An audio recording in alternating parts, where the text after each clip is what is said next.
네, 우리 한 절씩 교독하도록 하겠습니다. 멜기세덱에 관하여는 우리가 할 말이 많으나 너희가 듣는 것이 두나무로 설명하기 어려우니라.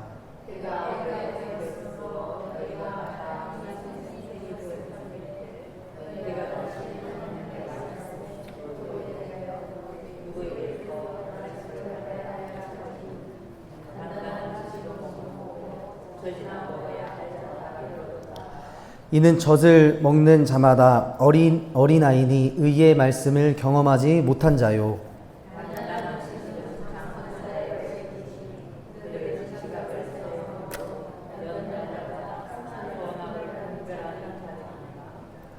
그러므로 우리가 그리스도의 도의 초보를 버리고 죽은 행실을 회개함과 하나님께 대한 신앙과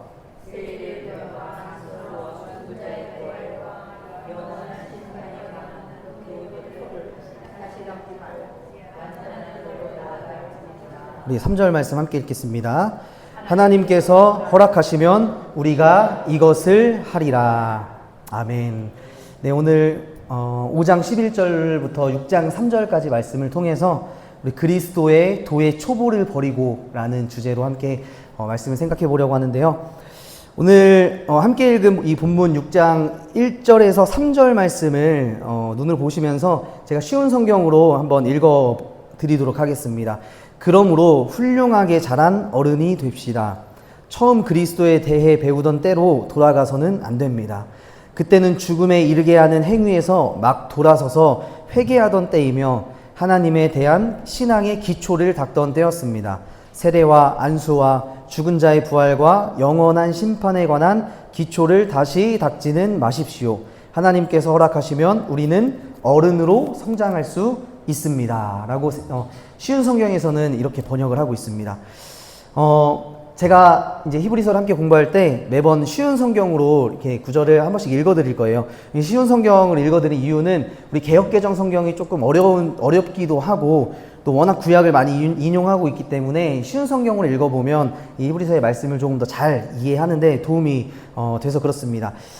히브리서는 어떤 동자들이 받는다고 그랬죠, 여러분?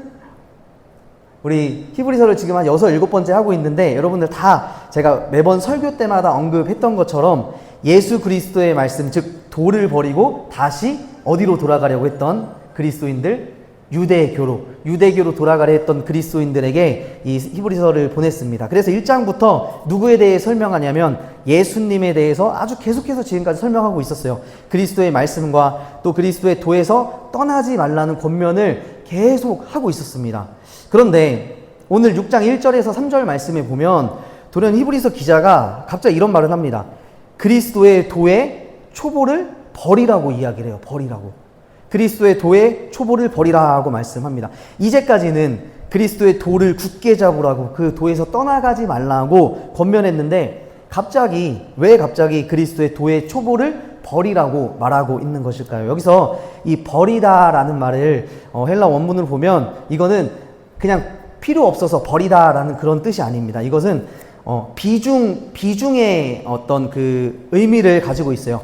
A보다 B가 더 중요하다라는 거죠. 그러니까 그리스도의 도의 초보를 버리라는 것은 이제부터 그 초보에 집중하지 말고 다른 거에 비중을 두라라고 말씀을 하고 있다라고 볼 수 있습니다. 그래서 히브리서 기자는 이 그리스도의 도의 초보의 기초적인 내용들을 비중을 이제부터 낮게 두면서 그것들은 죽은 행실을 회개하는 것, 이제까지 내가 신앙이 생기고 믿음이 생길 때 처음 우리가 배웠던 것들, 그것에 대해서 언급을 하고 있습니다. 2절 말씀에 보시면 그것은 무엇이냐면 여러분 다 아는 내용입니다. 세례, 그리고 안수, 부활과 영원한 심판의 교훈들, 우리 기독교 신앙의 핵심적인 거잖아요. 우리 세례를 받으셨고 안수의 의미도 다 아시고 예수님의 부활과 영원한 심판의 이런 교훈들 우리가 다 아는 거예요.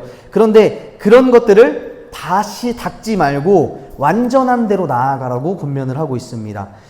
쉬운 성경 1장 1절은 더 이해하기가 쉽죠. 그러니까 처음 그리스도에 대해서 배우던 때, 그때는 죽음으로부터 막 돌아서면서 회개했을 때, 그때라는 거예요. 하나님에 대한 신앙과 기초를 닦던 때라는 것입니다. 어떻게 말하면 처음 예수 믿고 초신자 때 우리가 교회에서 신앙 교육이나 세례 교육이나 이런 거 하면서 기독교에 대해서 계속 배우는 거죠. 배우는 그런 때라는 거예요. 이런 기초의 내용, 또 교리적인 내용과 믿음의 내용은 사실 너무 중요하지만 오늘 히브리서 기자는 신앙의 어른이 돼가면 돼갈수록 이런 것들을 계속해서 그냥 되뇌이면서 신앙생활을 하는 것이 아니라 완전한 대로 나아가라고 권면하고 있습니다. 우리가 신앙의 연수가 참에도 불구하고 계속해서 이런 기초적인 것들만 되뇌이며 신앙생활을 하는 것, 그 자리에 머물러 있는 것은 안 된다라는 거예요. 하나님께서 우리에게 허락하시면 우리는 장성한 분량의 믿음까지 나아갈 수, 성장할 수 있다라고 이야기를 하는 겁니다. 그래서 하나님께서 우리에게 은혜로 말미암아 믿음을 구원으로 선물로 주셨다는 것, 이것은 많은 그리스도인들이 다 잘 아는 이야기입니다. 그런데 더 중요한 것은 구원을 아는 것에서 끝나는 것이 아니라 그리스도인들의 삶이 더 중요하다라는 거예요. 제가 여러분 이 히브리서를 함께 공부를 하고 있는데, 사실 이 히브리서를 제가 매주 설교를 쓰는 것이 아닙니다. 제가 이 히브리서를 13장까지 이미 설교를 다 썼었습니다. 그리고 책을 한 권 냈어요. 그 책을 바탕으로 제가 함께 성경 공부를 하고 있는데, 제가 히브리서 13장까지 이렇게 주석을 하면서 설교를 준비하면서 보다 보니까 히브리서 기자가 정말로 중요하게 생각하고 있는 것은 뭐냐면 일상생활이라는 거예요. 히브리서 기자는 계속해서 일상의 삶에서 어떻게 살아가라라고 계속해서 권면하고 있다는 것을 제가 느꼈습니다. 우리의 피부에 와닿는 그런 이야기를 히브리서 기자는 계속하고 있어요. 12장 13절에 가면 형제를 사랑하고 이웃에게 어떻게 대하고 이런 것들을 계속해서 이야기하고 있다는 것을 볼 때 우리는 이런 기초적인 것을 아는 것도 중요하지만 온전한 신앙, 믿음의 성장까지 나아갈 수 있어야 하는 줄로 믿습니다. 그래서 히브리서 5장 8절에서도 보면 예수님도 고난을 통해 순종을 배우셨다라고 이렇게 말씀을 하는데요. 우리가 이런 내용을 아는 것에서 끝나는 것이 아니라 진짜 삶은 우리가 그 아는 것을 통해서 순종까지 나아갈 수 있다라는 거예요. 순종하는 삶을 살아갈 때 우리가 그런 신앙의 온전한 삶으로 나아갈 수 있다는 겁니다. 예수님께서도 고난을 통해서 하나님 말씀에 순종을 배우셨는데 우리가 뭐라고 순종하지 않으면서 살아가겠습니까?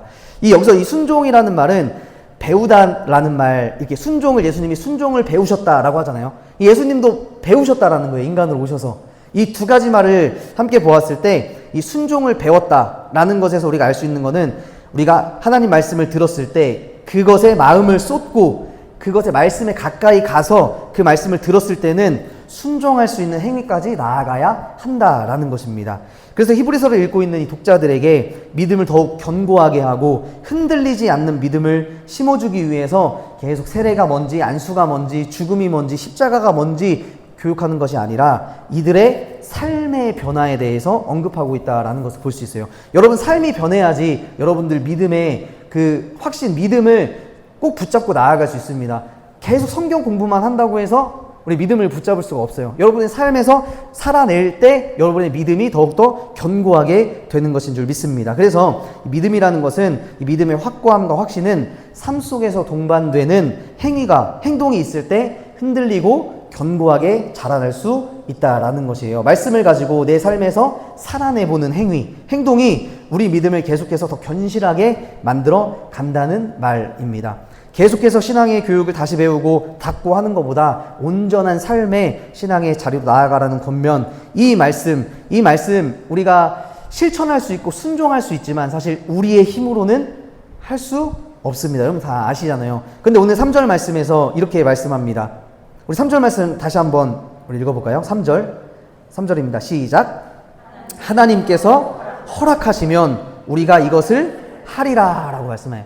그러니까 하나님께서 허락하시면, 이 말은 무슨 말이에요? 성령님이 도와주시면 우리가 온전한 신앙생활, 온전한 대로 나아갈 수 있다라는 것이에요. 여러분들 그러면 어떻게 살아가는 것이 하나님 보시기에 온전한 순종의 삶인지 그것을 알아야 되잖아요, 사실.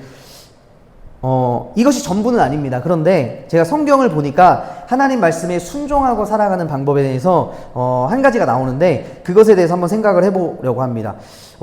야고보서의 말씀을 보면 야고보서는 흔히 행함의 서신이라고 이야기를 하잖아요. 행함을 강조하는 서신이 야고보서입니다.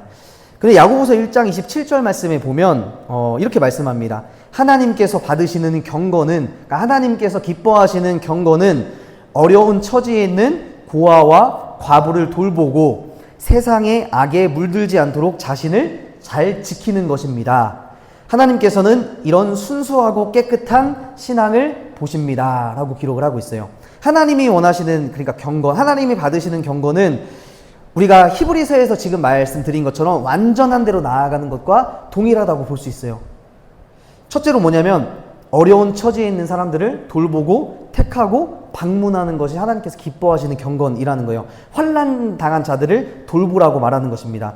두 번째로는 자신이 세상의 악에서 물들지 않도록 자기 자신을 잘 지키라는 것입니다. 그러니까 이웃에게도 그렇게 하고 나에게도 그렇게 하라는 것이죠. 이 말은 순결하고 흠이 없는 삶을 살라고 하는 말인데 우리가 이렇게 살아가는 사람 한 명도 없죠. 그러나 흠없이 살아가도록 그런 지향성을 가지고 살아가는 것이 바로 우리 그리스도인들의 정체성이라는 거예요.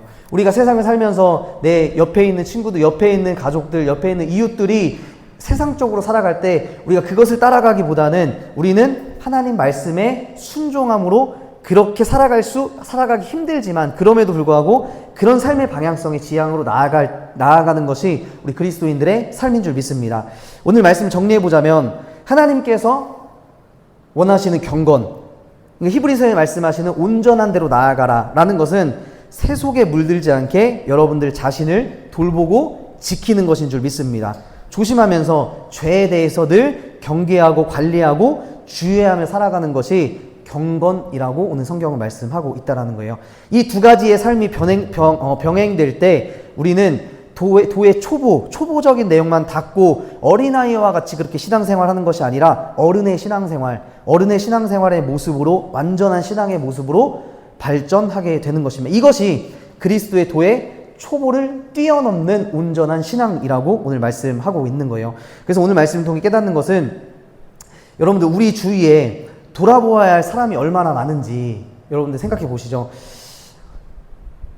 또 나 또한 나를 잘 돌보고 지켜야 하는데 우리 그러지 못하면 살아가잖아요. 우리 이웃들, 가족들, 우리 또 이웃, 이 아파트에 사시는 분들 얼마나 그리스도의 사랑으로 돌보아야 할지 그런 것들 우리가 생각은 하지만 실천하기가 너무 어렵다라는 거예요. 매일 우리 아침 운동하시면서 원사님들 전도하시고 또 돌보면서 살아가는 이것이 너무 어려운 일이에요, 사실. 그럼에도 불구하고 하나님 말씀에 순종하여 온전하게 살아가기 위해서 그렇게 이웃들을 돌보며 살아가는 거죠. 그래서 예수 그리스도의 모임, 이 교회는 개인적인 것이 아니라 공동체적인 것임을 여러분들 믿으시고 그리스도의 초보를 넘어서 믿음을 지키고 또 완전한 삶의 예배자가 될 수 있도록 삶에서 치열하게 여러분들 살아가시는 것이 하나님께서 기뻐하시는 것인 줄 믿으시기를 바랍니다. 그래서 하나님께서 늘 받으시는 경건한 삶을 늘 지키며 나아가시기를 하나님 앞에 늘 기도해야 할 줄로 믿습니다. 그럴 때 하나님께서 오늘 3절 말씀처럼 하나님께서 허락하시면 하나님께서 허락하셔야 우리가 할 수 있다. 허락 안 하시면 그런 삶을 우리는 절대 살지 못합니다. 하나님께서 허락해달라고 우리가 그런 삶을 살아가게 해달라고 기도하시며 나아가시는 여러분들 다 되시기를 주님의 이름으로 소망합니다.